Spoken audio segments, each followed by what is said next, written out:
27 রমজান হওয়ার আগে আগে একবার হলেও আমলটা করবেন, 2 মিনিট সময় লাগবে। ভাইরা আমার, কপালটা খুলে যাবে, ভাগ্য খুলে যাবে। আপনার সন্তানের জন্য, আপনার বিদেশের জন্য, আপনার কাজকর্মের জন্য, ব্যবসা বাণিজ্যের জন্য, সকল কিছুর জন্য আপনার ভাগ্যও খুলে যাবে। আল্লাহর কসম করে বলছি, এই আমলটা যুবকেরা তোমরা পেলে শেয়ার করে দিবা। আমল না করেও সব পাবা, শুধু তোমার একটি শেয়ারে তোমার আমল হয়ে যাবে।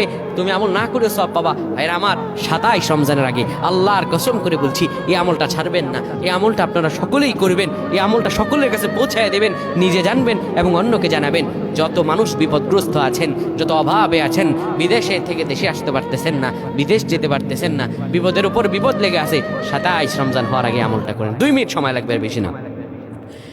যখন ঈশার নামাজ আপনি পড়বেন, ঈশার নামাজের পরে ওযু করে নেবেন, সুন্দরভাবে পবিত্র পরিচ্ছন্ন হয়ে বিছানাটা ঝাড়ু দিবেন। বিছানার ভিতরে এরপরে আপনি শোয়ার আগে সুন্দর করে আপনি ঘুমানোর আগে পড়বেন, ইয়া মালিকু ইয়া মালিকু 100 বার পড়বেন। এরপর ইয়া খাবিরু 100 বার পড়বেন। তারপরে একবার দুরূদ শরীফ পড়বেন।